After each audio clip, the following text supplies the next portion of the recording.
Hello guys, welcome back to my YouTube channel. I hope आप लोग मेरी child series को एंजॉय कर रहे हैं। इससे पहले मेरे 3 एपिसोड्स आ चुके हैं। अगर आपने नहीं देखे हैं तो लिंक मैंने डिस्क्रिप्शन बॉक्स में दे रखा है, आप जाके वहां से चेकआउट कर सकते हैं। दोस्तों, आप लोग जानते हैं अभी तो बहुत ज्यादा हार्श विंटर चल रही है।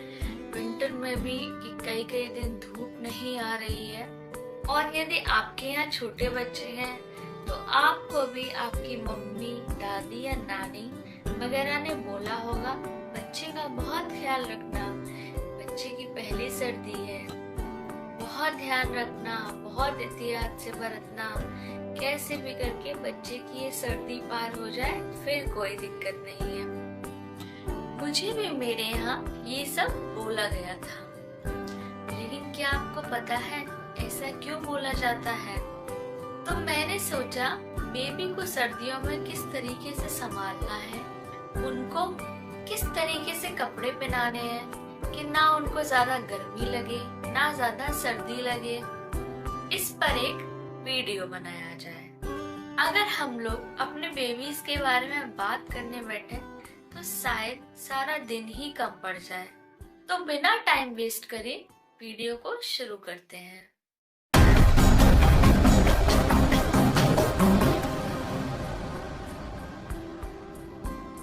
विंटर बहुत ज्यादा मुश्किल टाइम होता है बेबीज के लिए, क्योंकि विंटर में टेम्परेचर बहुत ज्यादा वेरिएबल होता है। किसी किसी दिन धूप आएगी बहुत अच्छी वाली, तो किसी किसी दिन धूप ही नहीं आएगी। तो इसकी वजह से काफी दिन बहुत ज्यादा वेरिएबल टेम्परेचर रहता है। और बेबीज के केस में देखें तो बेबी ना तो बोल पाते हैं ना ही बता पाते हैं कि उन्हें ज्यादा ठंड लग रही है कि ज्यादा उनको गर्मी लग रही है। तो ऐसे केस में बेबीज को किस तरीके से कपड़े पहना है, कई बार क्या होता है कि जो मदर्स होती हैं वो अपने बेबीज को बहुत ज्यादा कपड़े पहना देती हैं, तो इसकी वजह से भी बेबी ओवरहीट फील करने लगता है, उसे बहुत ज्यादा पसीना आने लगता है, वो बहुत ज्यादा इरिटेट होने लगता है। हम लोग ये भूल जाते हैं कि बेबीज भी कंटिन्यूअसली कुछ ना कुछ एक्टिविटी हमेशा करते रहते हैं, तो उसकी वजह से उनकी बॉडी हमेशा हीट प्रोड्यूस करती रहती है। बेबी की बॉडी में टेम्परेचर ज्यादा होने की वजह से उनकी बॉडी जल्दी जल्दी डिहाइड्रेटेड होती है, और भी कई मेडिकल इश्यू आ जाते हैं। ये मेडिकल इश्यू हम लोग कभी और डिस्कस करेंगे। अभी हम लोग बात करते हैं कि कैसे विंटर में अपने बेबी को राइट क्लॉथिंग की जाए, ताकि बेबी को न ज्यादा ठंड लगे न ज्यादा गर्मी लगे, और उसकी सर्दियाँ बहुत ही स्मूथली पार हो जाए। मेरा सबसे पहला टिप, अपने बेबी को हमेशा लेयरिंग में कपड़े पहनाइए। कई बार मदर्स क्या करती हैं कि अपने बेबी को एक या फिर 2 कोई मोटा सा कपड़ा पहना देती हैं, और उन्हें लगता है कि बस हो गया, अब तो हमारा बेबी प्रोटेक्टेड है और उसे ठंड नहीं लगेगी। लेकिन हम ये भूल जाते हैं कि कई बार उनको गर्मी भी लग सकती है। तो इस केस में हम लोग अपने बेबी का कपड़ा नहीं उतार पाएंगे, क्योंकि उसने 1 या 2 कपड़ा ही पहन रखा है। तो हमेशा अपने बेबीज को लेयरिंग में कपड़ा पहनाइए, ताकि जब लगे कि बेबी ओवरहीट हो रहा है या फिर बेबी को ज्यादा गर्मी लग रही है, क्योंकि कई बार क्या होता है कि रात के टाइम का टेम्परेचर अलग हो जाता है, क्योंकि रात में सारे खिड़की दरवाजे वगैरह बंद होते हैं। तो उस केस में कभी कभी बहुत लोग होते हैं जो अपने रूम्स में ब्लोअर्स वगैरह चला के रखते हैं, ऊपर से बेबी ने कंबल वगैरह भी कवर कर रखा होता है। तो हमेशा अपने बेबी को लेयरिंग में कपड़े पहनाइए। सबसे पहली लेयर आप क्या कर सकते हैं, सबसे पहली लेयर कॉटन की बनियान को यूज करिए। उसके सेकेंड लेयर में आप कोई थर्मल यूज कर सकते हैं। उसकी जो थर्ड लेयर है उसमें आप कोई फुल स्लीव्स की टी शर्ट यूज कर सकते हैं टेम्परेचर के हिसाब से। उसके ऊपर से आपको उसको एक मोटा सा स्वेटर पहना दीजिए, थोड़े बड़े साइज का, ताकि अंदर की लेयर से उसे बहुत ज्यादा टाइटनेस ना फील हो। यदि आप उसे कहीं बाहर लेके जा रहे हैं तो उसके ऊपर से उसको जैकेट पहना दीजिए। अगर वापस घर ले आए तो उसमें से एक लेयर उतार दीजिए। जैकेट को आपने उतार दिया तो ज्यादा मेहनत नहीं करनी पड़ेगी आपको भी, और आपका बच्चा हमेशा ही प्रोटेक्टेड रहेगा। तो काफी इजी हो जाता है। मेरा सेकंड टिप, कई बार क्या होता है मदर्स को सोचना पड़ता है कि कितनी लेयर पहना है, कितने कपड़े पहना है। तो आप इसको अपने ऊपर लेके देखिए। अगर आपने 2 लेयर पहनी है तो उसको 3 लेयर पहनाइए। आप जितने लेयर खुद पहन रहे हैं उससे 1 लेयर एक्स्ट्रा अपने बच्चे को पहनाइए। मेरा थर्ड टिप, अपने बेबीज को कैप, मिटन्स और शॉक्स जरूर पहनाएं। क्योंकि कैप तो इसलिए क्योंकि सबसे ज्यादा ठंड जो है बच्चे में सर के थ्रू ही पार होती है। तो हमेशा अपने बेबी को प्रोटेक्टेड रखिए, उसको सारा कवर करके रखिए। अगर आपका बच्चा 6 मंथ से छोटा है तब तो आप उसको मिटन्स वगैरह पहना पाएंगे, लेकिन बहुत मुश्किल होता है अगर 6 महीने से बड़ा बच्चा है। तो उस केस में क्या होता है बच्चा पहनता ही नहीं। अगर आप पहना भी देंगे तो वो जल्दी जल्दी सारा उतार देगा खेल खेल के। मेरी चौथी टिप, रात में अपने बेबीज को नाइट सूट या जंप सूट पहनाइए। जंप सूट क्या होता है कि उसमें पूरी की पूरी बॉडी बेबी की कवर रहती है, इंक्लूडिंग पैर तक। तो क्या होता है कि रात में अगर आप सोचो कि आप उसको बहुत सारे लेयर्स पहना के सुला दो, उसको सॉक्स वगैरह सब पहना के सुला दो, तो क्या हुआ कि बेबीज की नींद ना बहुत ज्यादा कई बार टूटती है। मैं अपने बेबीज को देखती हूँ, अगर मैं ये सब पहना दूं तो वो बहुत ज्यादा बार जल्दी जल्दी उठते हैं। तो ये मैंने रियलाइज किया है कि रात में क्या होता है कि आपके सारे खिड़की दरवाजे वगैरह बंद रहते हैं और बेबी को आप बहुत ज्यादा 1-2 कंबल पे उड़ा के रखते हैं। तो उस केस में क्या होता है बेबी को बहुत ज्यादा गर्मी लगने लगती है। तो उस केस में वो बार बार उसकी नींद टूटती है। तो बेबीज को हमेशा सॉक्स वगैरह मत पहनाइए रात में सोते समय। इसके अलावा अगर उसने जो भी लेयर पहनी है उसमें से 1-2 लेयर उसकी कम कर दीजिए। बेबी को चाहे आप रात में जितना भी उड़ा लो वो सारा कंबल वगैरह हटा ही देते हैं। तो जंप सूट इसीलिए बेस्ट है क्योंकि जंप सूट में क्या होता है कि सारी की सारी बॉडी कवर रहती है। तो अगर बेबी कंबल हटा भी देता है कई बार तब भी आपका बेबी प्रोटेक्टेड रहेगा। अगर आपका बेबी 2 महीने से छोटा है तो नाइट में आप उसको स्वेडल भी कर सकते हैं। स्वेडल मतलब बेबी की इस पोजीशन में रखना।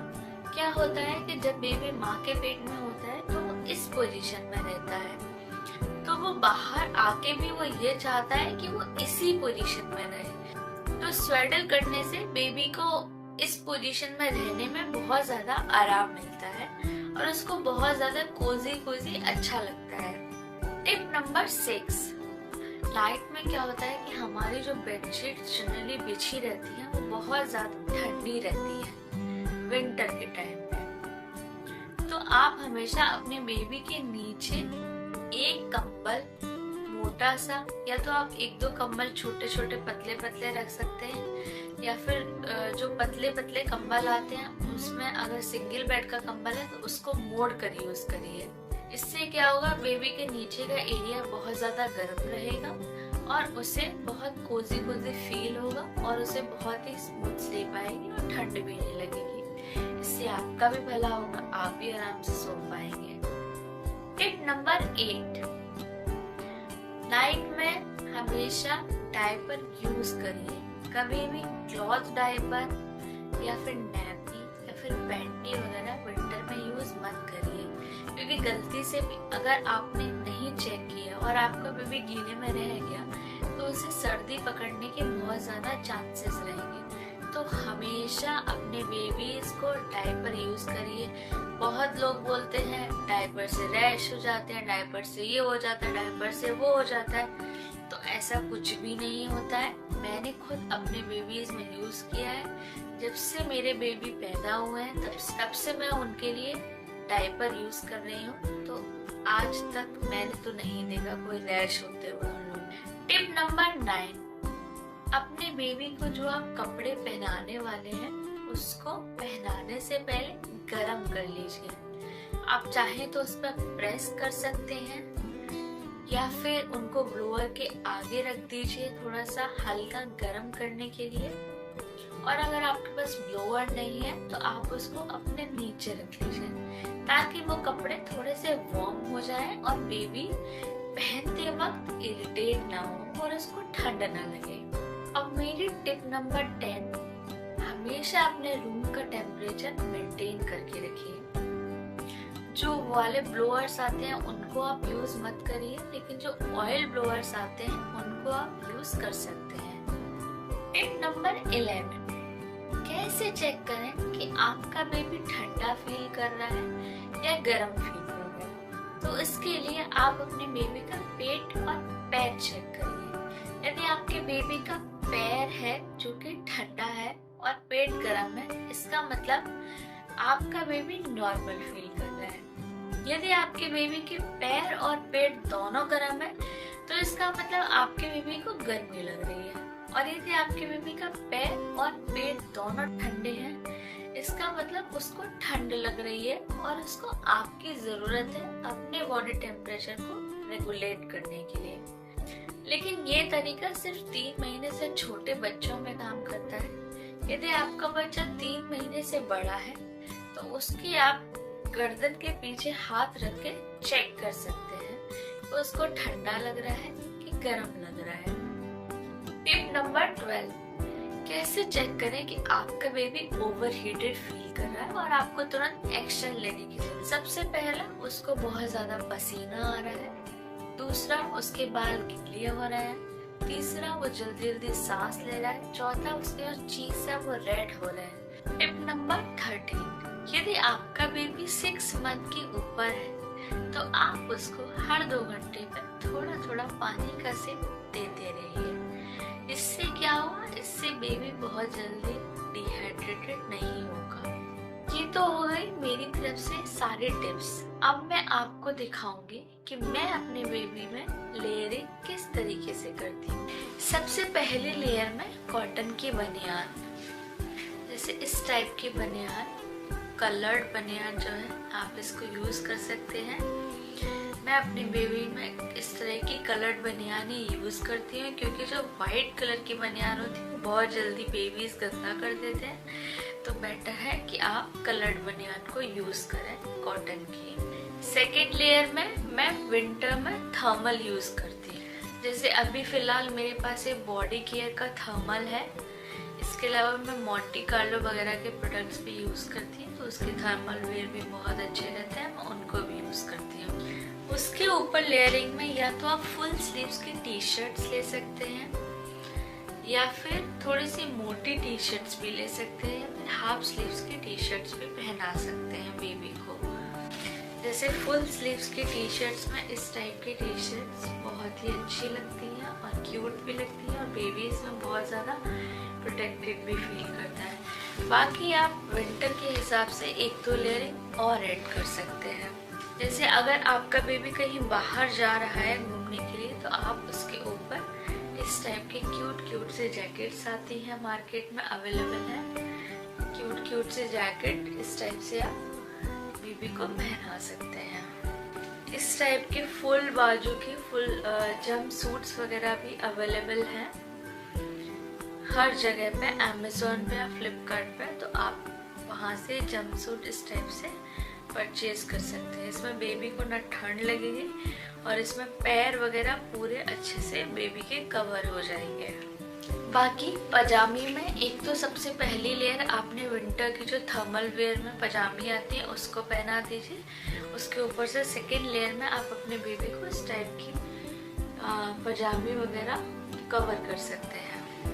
अब दिखाती हूँ मैं आपको कि मैं कौन से मिटन सॉक्स वगैरह कैप वगैरह यूज करती हूँ। यदि समर है तो आप अपने बेबी के लिए बहुत ही पतले कपड़े वाले समर के जो कैप्स आते हैं उनको यूज करिए। बहुत ही लाइट फिटेड होते हैं और बहुत ही सॉफ्ट होते हैं, बहुत ही कोजी होते हैं। इसमें बेबी को कोई दिक्कत नहीं होती है, ना बेबी को गर्मी लगती है। तो आप इससे अपने बेबी के सर को कवर करके रखिए।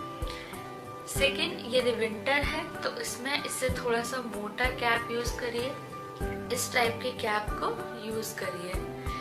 लेकिन क्या होता है इस टाइप के कैप के साथ में ये प्रॉब्लम रहती है कि अगर बच्चा जो है मतलब 7-8 मंथ का हो जाता है तो वो जनरली कैप को लगाना ही नहीं चाहता, वो तुरंत उसको हटा देता है। तो इसके लिए बेस्ट होता है मंकी कैप्स। मंकी कैप्स में क्या होता है कि ऊपर सिर्फ इतना हिस्सा खुला रहता है बेबी का, बाकी पूरा का पूरा कवर रहता है, तो उसको बेबी निकाल नहीं पाते हैं। तो बेटर है कि आप मंकी कैप्स यूज करिए अपने बच्चे के लिए। आप सॉक्स में, अगर समर है तो आप समर वाले सॉक्स जो है पतले से कपड़े में आते हैं इस टाइप के यूज करिए। अगर विंटर है तो मोटे में इस टाइप के सॉक्स मार्केट में बहुत ही इजीली आपको मिल जाएंगे, तो आप यूज करिए। लेकिन इनके साथ भी ये दिक्कत रहती है कि बेबीज खेलते वक्त इनको भी निकाल देते हैं। तो बेटर है कि आपके घर में धागा वगैरह होगा तो उससे आप क्या करिए, ऊन के धागे से थोड़ी थोड़ी सी सिलाई कर दीजिए। अगर आप मार्केट में वैसे धागे वाले भी आते हैं, चाहें तो आप वहाँ से वो परचेज कर सकते हैं। अगर नहीं है तो आप इसी में जुगाड़ लगा सकते हैं, इसी में ऊन का धागा दोनों साइड से लगा दीजिए और जब बेबी पहने तो उसको ऊपर से उसका पैर कवर कर दीजिए। डायपर में मैं अपने बेबीज के लिए पैम्पर्स प्रीमियम के जो डायपर्स हैं जो कि सबसे अच्छे होते हैं, इतना सॉफ्ट होता है, वो डायपर मैं यूज करती हूँ। बाकी मार्केट में बहुत ज्यादा पैम्पर्स, हगीज, बहुत सारे अलग अलग कंपनी के डायपर्स मिलते हैं, लेकिन वो डायपर्स का उतना सॉफ्ट नहीं होता। पैम्पर्स प्रीमियम मतलब समझ लिए कि एकदम बटर जैसा होता है, बहुत ही सॉफ्ट रहता है, तो वो बेबी के लिए बहुत ही कोजी लगता है। बेबी को बहुत ज़्यादा इरिटेशन नहीं होती है और उसकी सोकिंग पावर भी बहुत अच्छी है। तो अगर आपका बजट आपको अलाउ करता है, क्योंकि पैम्पर्स प्रीमियम के डायपर्स बहुत ज़्यादा महंगे होते हैं, तो अगर आपका बजट अलाउ करता है तो आप पैम्पर्स प्रीमियम के डायपर्स यूज कर सकते हैं। गाइस, होपफुली आपको मेरा ये वीडियो अच्छा लगा होगा, आपने इससे बहुत कुछ सीखा होगा। अगर कोई भी क्वेश्चन है आप लोग के दिमाग में तो आप मुझे कमेंट बॉक्स में कमेंट करके बता सकते हैं।